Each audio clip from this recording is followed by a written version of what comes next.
नमस्कार, मेरा नाम है ओम प्रकाश यादव और आप देख रहे हैं वॉइस ऑफ रिपब्लिक।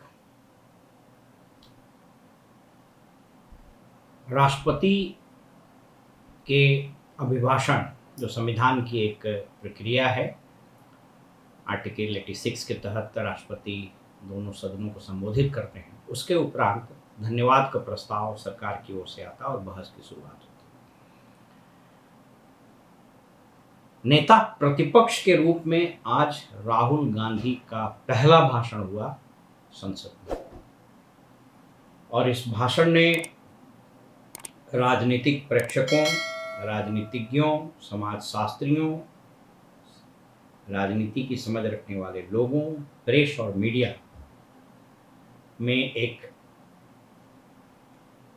मैसेज और एक क्लियर कट सिग्नल दे दिया कि राहुल गांधी का पुनर्जन्म हो चुका है। जी हाँ, राहुल गांधी एज रिबॉर्न। ये पुनर्जन्म क्यों हुआ, कैसे हुआ, उस पर भी बात करेंगे। और आज पहली बार नेता प्रतिपक्ष के रूप में बोलते हुए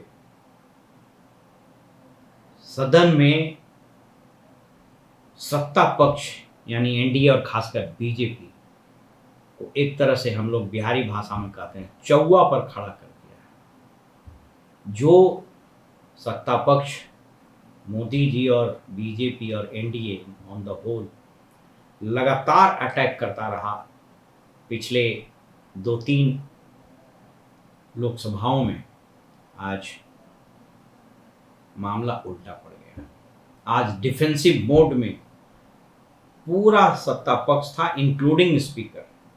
आज स्पीकर भी अवाक, मैं अगर शब्द का प्रयोग करूं, अवाक रह गए राहुल गांधी के इस रूप को देखकर। एक चीज समझने की आवश्यकता है कि अंग्रेजी में कहावत है, politeness is never inconsistent with firmness. और इसका ठीक उल्टा यह भी होता है कि डिफेंस मैकेनिज्म, अगर आप बहुत उदंड हैं, बहुत उग्र हैं, तो इसका मतलब आप भीतर से कमजोर हैं। राहुल गांधी के राजनीतिक सफर को यदि आप देखेंगे तो इसमें मुख्य रूप से 3 पड़ाव हैं। पहला, राहुल गांधी जो पिता की हत्या के बाद असाधारण परिस्थिति में न चाहते हुए भी राजनीति में प्रवेश करने पर बाध्य हुआ। एक यंग लड़का, एक इनोसेंट लड़का, जिसके घर में उसकी दादी की हत्या हुई और उसके पिता की हत्या हुई, वो राजनीति में कदम रखता है। आते के साथ प्रहार, आते के साथ राजनीति, पार्टी के अंदर भी राजनीति शुरू होती है। लगातार ये स्केप करते जाता है, किसी भी रिस्पॉन्सिबिलिटी को नहीं लेने की बात आती है। और एक घेरे के अंदर और कांग्रेस के अंदर जो कॉटरी था और जो कुछ गॉड फादर बन रहे थे, उन लोगों ने भी राहुल गांधी को ग्रो करने नहीं दिया, क्योंकि इसमें उनका अपना हित था। दूसरा फेज तब आया 14 में, जब मोदी जी की सरकार बनी और बीजेपी और नरेंद्र मोदी की सरकार ने सिस्टमेटिकली राहुल गांधी को पप्पू का इमेज बनाने के लिए एड़ी चोटी एक कर दिया और कुछ हद तक वो सफल भी हुआ। लगातार उनका उपहास किया जाना, उनका मजाक उड़ाना, बीजेपी का मीडिया सेल लगातार ट्रोल आर्मी लगा रहा और ये इमेज क्रिएट करने की कोशिश की कि राहुल गांधी पप्पू हैं, उनको राजनीति की समझ नहीं है और सीरियस नहीं है। कुछ वैसे घटनाक्रम भी हुए, जैसे हर छुट्टी में विदेश चला जाना, स्पीच पैटर्न में वो गंभीरता नहीं, फाइट करने की टेंडेंसी नहीं। लेकिन ये 14 से 24 आते आते राहुल गांधी पर जितने राजनीतिक प्रहार हुए, जितने कानूनी प्रहार हुए, 14-14, 15-15 घंटा इंट्रोगेशन हुआ, उनकी सदस्यता छीनी गई, आनन फानन उनके घर लिए गए। ये कहीं न कहीं कहता है ना कि when challenges come, they would rather provide you an opportunity to grow as well. ये चुनौती उनके लिए संघर्ष का रास्ता चुनने के लिए उनको मजबूर कर दिया। और तीसरा रूप उनका भारत जोड़ो न्याय यात्रा से शुरू हुआ। 2 भारत जोड़ो न्याय यात्रा, पहला कश्मीर से कन्याकुमारी और दूसरा मणिपुर से मुंबई। ये लगभग 6,500-7,000 किलोमीटर की यात्रा ने राहुल गांधी का पुनर्जन्म कर दिया। पुराना, मैंने उनके एक बार उन्होंने स्वयं भी कहा था कि मैं पुराना राहुल गांधी मर चुका है, और सही में वो राहुल मर गया। अगर इनकी देह भाषा, इनके ड्रेस सेंस को देखें, जाड़ा गर्मी बरसात टी शर्ट और पैंट पहने हुए लड़का, इन्होंने एक मैसेज दिया, कनेक्ट किया लोगों से। अलग अलग भाषा, अलग अलग संस्कृति, अलग अलग खान पान, अलग अलग सोशल प्रोफाइल, जिस तरीके से भारत जोड़ो न्याय यात्रा में लोगों का हुजूम जुड़ा और जिस तरह से ये लोगों से कनेक्ट करते गए, इस 2 यात्रा ने इनके शरीर के ऊपर चढ़ा हुआ वो पत्थर, उसको तोड़ तोड़ के इनको तराश दिया। और इस इलेक्शन में इन्होंने मोटे तौर पर सिंगल हैंडेडली जिस तरीके से काउंटर किया बीजेपी के ऑनस्लाउट को, वो काबिल तारीफ है। और परिणाम कानूनी रूप से नेता प्रतिपक्ष बनना। ये परिवर्तन पहला तो इसमें नजर आया कि इसके पहले राहुल गांधी हमेशा जवाबदेही से भागते फिरते थे, जवाबदेही लेना नहीं चाहते थे। उन्होंने इसको एक्सेप्ट किया, लीडर ऑफ अपोजिशन बने, और आज जो भाषण उन्होंने दिया, मैं तो यही कहूँगा कि भारतीय राजनीति में एक मील का पत्थर साबित होगा।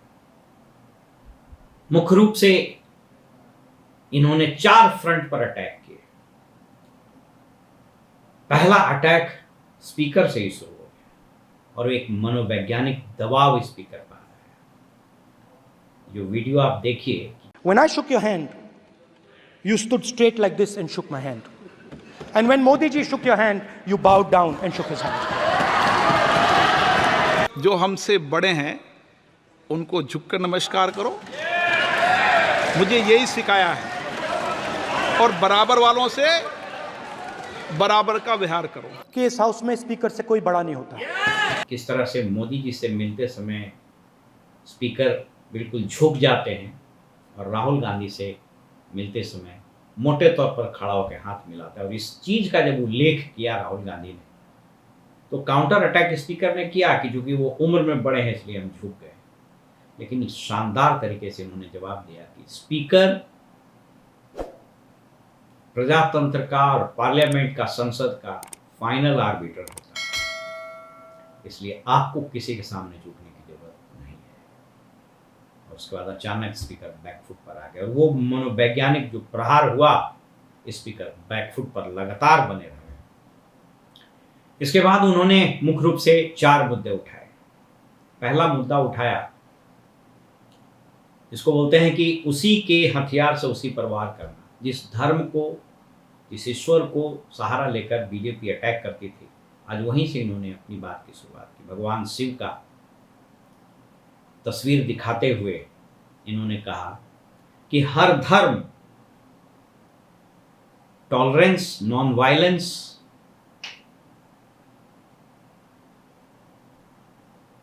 और ब्रेवरी को दिखाता है, दर्शाता है। उन्होंने बताया कि किस तरह से कर सांप शंकर जी के गले में टंगा हुआ है तो ये निर्भीकता का प्रतीक है। त्रिशूल बाएं तरफ रखा हुआ है, यानी वो हिंसा का प्रतीक नहीं है। हिंसा का प्रतीक तब होता है जब वो दाहिने हाथ से पकड़ के प्रहार करता है। अभय मुद्रा की उन्होंने चर्चा की। फिर इस्लाम, गुरु नानक देव साहब की चर्चा की, क्रिश्चियनिटी की चर्चा की कि सभी धर्मों का टॉलरेंस, नॉन वायलेंस और ब्रेवरी ये मूल मंत्र है। दूसरा अटैक इन्होंने किया अग्निवीर को लेकर, और विपक्ष एकदम तिलमिला गया। उन्हें पहली बार ऐसा लग रहा था कि प्रतिपक्ष अटैक कर रहा है और सत्ता पक्ष उसको डिफेंड कर रहा है। उनके सारे सदस्य नियमों और रूलिंग और प्रोविजंस का सहारा लेकर के बचते फिर रहे थे। एक प्रहार उन्होंने नरेंद्र मोदी जी पर किया कि हम लोग तो बायोलॉजिकल हैं और इनका डायरेक्ट कनेक्शन गॉड से है। उसी क्रम में उन्होंने अयोध्या की भी चर्चा की। दूसरा अटैक इन्होंने जॉब पर किया और बताया कि हम आपके दुश्मन नहीं हैं, आप इन चीजों पर चर्चा कीजिए, हम सहयोग के लिए तैयार हैं।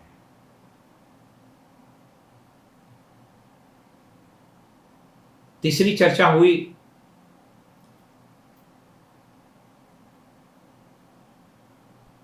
कि प्रिंसिपल ऑफ डेमोक्रेसी, कॉन्स्टिट्यूशन को बचाने के क्रम में जो लोग सरकार का विरोध करते थे उन पर एजेंसियों का प्रहार और उसको दबाने की। अप्रत्यक्ष रूप से उन्होंने केजरीवाल और हेमंत सोरेन की बात कही। आज जिस प्रकार से वो अटैक कर रहे थे, जिस प्रकार से उनका प्रहार पर प्रहार चल रहा था, नीट एग्जाम की उन्होंने चर्चा की। कहे कि क्यों यह सदन तैयार नहीं हो रहा है नीट पर चर्चा करने के लिए, आप चर्चा कराइए और हम आपके साथ सहयोग के लिए तैयार हैं। एक बार तो बीजेपी ने एकदम अटैक करना शुरू किया कि जब इन्होंने कहा कि सभी धर्म नॉन वायलेंस और टॉलरेंस की बात करता है, और जो लोग हिंदुइज्म और जो लोग हिंदू कह रहे हैं अपने आप को, बेसिकली वो हिंसक है। तो एक बार अटैक इन लोगों ने किया कि इसका मतलब समस्त हिंदू समाज हिंसक है। लेकिन जिस तरीके से, जिस खूबसूरती से राहुल गांधी ने जवाब दिया वो काबिले तारीफ था। कई चीजों की चर्चा हुई और अंततोगत्वा आज जो चीज खुल करके सामने आया, जो सुकून देने वाला है, वो ये है कि लोकतंत्र में, प्रजातंत्र में, जैसा कि मोहन भागवत जी ने भी कहा था, लोकतंत्र में प्रतिपक्ष का मजबूत होना उतना ही आवश्यक है जितना सत्ता पक्ष का और गवर्नमेंट का स्टेबल होना। लगातार 10 वर्षों से हम लोगों ने और भारतीय समाज ने, देश ने कमजोर विपक्ष को देखा, जहां या तो ये बात उठा नहीं पाते थे और अगर बात उठाते भी थे तो संरक्षण इनको नहीं मिलता था चेयर का। और आज पहली बार यह देखकर अत्यंत आश्चर्य हुआ कि अमित शाह जी स्पीकर से संरक्षण की मांग कर रहे थे कि महोदय हम लोगों को संरक्षित कीजिए। ये पूरा गेम उल्टा पड़ गया। इससे दो बातें बहुत स्पष्ट होती है। पहला कि कोई भी व्यक्ति अगर निरंतर कर्म करता है, मेहनत करता है, तो उसके अंदर आत्मविश्वास और वो उसके अंदर पूरा आत्म शुद्धिकरण और परिष्कृत होने की प्रक्रिया प्रारंभ हो जाती है। दूसरा ज्ञान, चाहे वो विज्ञान किताबों से लीजिए, चाहे लोगों से मिल करके लीजिए या घूम कर लीजिए। विगत 10 वर्षों में राहुल गांधी ने अलग अलग क्षेत्रों में जो अध्ययन किया, लोगों से मिले, और खास करके जिस यात्रा की मैंने चर्चा की, इसने राहुल गांधी को संपूर्ण देश के अलग अलग आयामों से इनका परिचय कराया। स्वाभाविक रूप से इनके ज्ञान का स्तर बढ़ा। तो ज्ञान आपका आत्मविश्वास बढ़ाता है। और तीसरी और अंतिम चीज विनम्रता है। अगर कोई आप पर प्रहार कर रहा है, कोई अगर आपका उपहास भी कर रहा है, और अगर आप विनम्रता से उसको प्रोटेक्ट करते हैं, विनम्रता से उसका सामना करते हैं, तो धीरे धीरे वो प्रहार कुंद पड़ जाता है। आज भारतीय लोकतंत्र के लिए एक अच्छा और शुभ संकेत था और पार्लियामेंट में बहस का जो स्तर था वो देखने लायक था। फिलहाल हमें इजाजत दीजिए और आप देखते रहिए वॉइस ऑफ रिपब्लिक।